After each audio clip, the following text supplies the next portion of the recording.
이란이 이스라엘 이번에 미사일로 공격해서 이스라엘이 자랑하는 그 오중 방공망이 이번에 뚫렸잖아요. 그래서 다수의 사상자가 발생한 걸 알고 계시죠? 네, 그렇습니다. 북한은 그동안 핵미사일을 계속 고도화시켰고 또 러시아의 도움으로 인해서 더욱더 발전되고 있는 그런 상황인 것도 잘 알고 계시죠, 그죠? 우리가 가지고 있는 방공망이 KAMD인데 지금 우리 방공망이 좀 튼튼하다고 생각하시는지.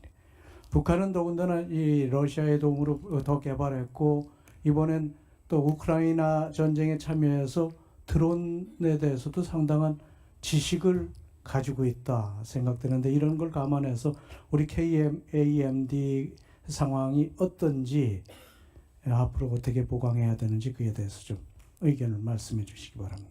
엄밀한 의미에서 제가 국방위원회에 속해 있는 수준을 넘어서는 국방 전문가는 아니지만 개인적으로 우연히도 제가 무기 문제에 대해서 관심을 오래 가지고 이렇게 좀 봐온 사람입니다. 그리고 미국을 포함해서 그런 국방 문제에 대해서 비교적 관심을 좀 오래 갖고 공부를 해온 편인데요. 엄밀한 의미에서 어떤 나라도 더구나 현대전에서 방어를 완벽하게 할 수 있다라고 이야기하는 것은 사실은 이론적으로 기술적으로 쉽지 않다 하는 것을 조경현 위원장님께서도 아마 생각하시고 여쭤보신 것 같습니다. 우리 한국의 MD 문제도 그런 점에 있어서는 당연히 개선돼야 할 점들이 많이 있고 더구나 북핵이 사실상 고도화되고 이미 존재하는 것이 아닌가. 북핵 보유국의 인정 문제와는 별도로 라는 상황에서는 대단히 깊은 안보적 고민이 있는 상황인 것을 저희가 알고 있기 때문에 그렇기 때문에 저희들이 한미 동맹도 중시하는 것이고 또 여러 가지 심지어 상당한 목소리로 뭔가 독자적인 핵에 대한 문제까지도 제기하는 분들이 있다 하는 것을 이해하고 있습니다. 그래서 그런 문제에 대해서 충분히 이해하고 바라보고 고민하고 있다. 개인적으로는 그 정도까지 말씀드리겠습니다. 네. 그런 무기 체계에 관심 많으시다고 그러시니까 다행으로 생각하는데 우리는 방공망 중에 적어도 공격하는 북한의 장사정포라든지 드론에 대한 대비가 상당히 미흡한 거 잘 알고 계시죠? 지금 아직 이 저고도에 대해서는 그러니까 LAMD가 아직 구축 중에 있고 일본 뭐 됐기도 했지만 그런 것도 알고 계시지 않습니까?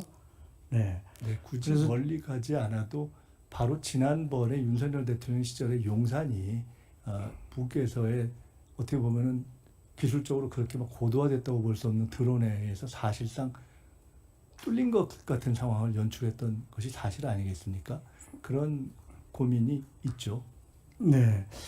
그런데 우리 후보자께서는 2016년도에 사드 배치할 때 사드에 대해서 반대를 하셨고 또 사드에 대해서 더불어민주당 그때 더불어민주당인가 반대 당론을 채택해야 된다고까지 발언을 하셨는데 이 사드가 고고도 방어 체계인 거 잘 알고 계시잖아요. 그 우리에게 필요한 거라고 생각되는데 이에 대해서는 지금도 같은 생각을 하고 계시는지 어떤지 한번 의견 좀 말씀해 주시죠. 네, 그때로서는 그 사드를 배치한다고 해서 기술적으로 완벽한 방어가 되기는 어렵다라는 판단 하나와 그리고 그것이 우리가 가지고 있는 미중 양국 외교 관계에 있어서 미칠 영향에 대한 우려 때문에 보다 충분한 국민적 논의가 필요하다는 점에서의 어떤 그 국민적 논의가 전제되지 않은 졸속 배치에 대한 문제 제기를 한 것입니다. 그리고 이미 아시다시피 현재 기배치가 되어 있는 상황 아니겠습니까? 대통령께서 일본과의 관계에 대해서 외교적 연속성이라는 원칙을 말씀하신 것처럼 외교 국방의 연속성이라는 것은 중요하기 때문에 그런 선상 위에서 저희들이 한편으로는 외교적 관점에서 보고 또 한편으로는 국방을 더 안전하게 하기 위한 노력을 하는 차원으로 계속 정책을 강화해 가면 되는 문제다 이렇게 생각을 합니다. 사드가 필요하다고 인정을 하신다는 말씀으로 들어도 되겠습니까?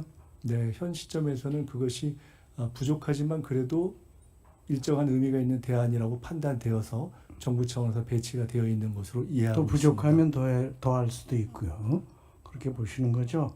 자, 이란과 이스라엘이 이번에 미사일을 공격할 때 보니까 한 1,600km 날라서 하던데 우리는 북한하고 불과 한 50km밖에 안 되잖아요. 그래서 이런 뭐 방공망도 중요하지만 탐지 능력도 상당히 중요해서 종합적인 대응 체계가 필요하다는데 동의하십니까? 앞으로 혹시 제가 총리가 되면은 존경하는 이정배 위원장님을 꼭 한번 긴히 뵙고 이러저러한 국방 문제에 대해서 말씀을 조금 더 자세히 여쭙는 기회가 있으면 좋을 것 같습니다. 왜냐하면 지금 주시는 질문들 하나하나에 대해서 제가 개별적으로 사안 하나하나를 답변하기는 너무나 중한 문제들을 질문 주시는 것 같아서 제가 단답으로 하기는 조금 더 신중하게 답변 드리는 것이 옳지 않을까 싶습니다. 제가 답변을 드리고 싶지 않아서가 아니라 그런 문제들에 대해서 조금 더 깊이 공부하고 총리로서 위원장님께 말씀드릴 기회를 갖게 됐으면 좋겠다 하는 것으로 이해해 주셨으면 합니다. 네, 그러면 쉬운 걸로 하나 말씀드리죠. 칭화대 논문 중에 이 탈북자에 대해서 도북자 또는 반도자라는 용어를 썼다고 해서 우리 국민의힘 대변인이나 또는 탈북하신 박충건 의원이 그에 대해서 강하게 항의를 한 걸 알고 계시는지요? 네, 봤습니다. 네. 그래서 그에 대해서는 이런 자리에서 해명이 좀 필요하지 않나 생각이 되는데요. 네, 우선 반도자 또는 도북자를 정확하게 배신자라는 식으로 규정한 사전적인 규정이 있는 것이 한번 누가 제시해 주시면 좋겠다는 생각이 있는데 그 문제를 비판하시는 분들이 임의적으로 말씀하신 것 외에 중국에서 쓰이거나 또는 그것을 영역한 영어 사전에서 그렇게 쓰이는 용례를 저는 아직은 발견하지 못했습니다. 참고로 외람되지만 말씀드린다면 애인이라는 단어 하나를 놓고서 한국, 중국, 일본에서 각각 뜻이 다르게 쓰이는 것이 우리 현실입니다. 반도자, 도북자 문제는 영어로는 디펙터, 그야말로 중립적인 그곳에서 벗어난 사람이라는 뜻으로 쓴 것이고 저는 적어도 그런 뜻을 가지고 썼다. 더 중요하게 말씀드리고 싶은 것은 저는 개인적으로 그 중국 칭화대학에서 쓴 논문을 굉장히 자부심을 가지고 있습니다. 왜냐하면 통상 중국의 이 탈북민들을 송환하는 것에 대해서 중국이 잘못한다라는 비판만 하지 대안을 제시 못하는 경우가 많은데 한편으로는 중국은 그것은 자신들의 국제적 난민 조약에 어긋나지 않았다라고 이야기해 왔고 일정하게 그것이 일리가 있는 면도 있기 때문에 한편으로는 국제법적으로 그것이 일리가 있지만 더 나아가면 국제법의 실현에 있어서 반드시 송환 과정에서 그분들의 의사를 묻는 것이 옳은데 중국이 그것을 하지 않고 있지 않느냐라는 문제 제기를 한 논문이고 제가 알기로는 국내에서 탈북민들의 보호 문제를 제기하시는 분들도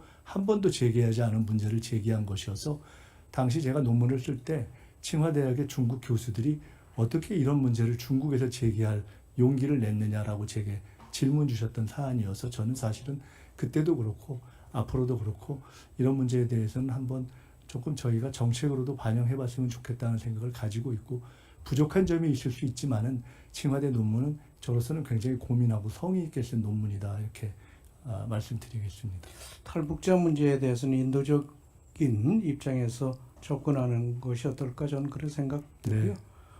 그런 점을 좀 앞으로 총리 되시면 적극적으로 반영해서 중국과 협의하는데 도움이 됐으면 좋겠다는 말씀 반드시 드립니다. 인권적인 차원에서 저희들이 지켜봐야 하고 바라보고 노력하고 도울 수 있는 것을 도와야 한다 이렇게 생각하고 중국과도 해야 할 얘기가 있으면 저희들이 주저하지 않고 합리적으로 국제법의 근거에서 하도록 노력하고 그런 근거를 찾는데 저의 작은 경험도 쓰도록 하겠습니다.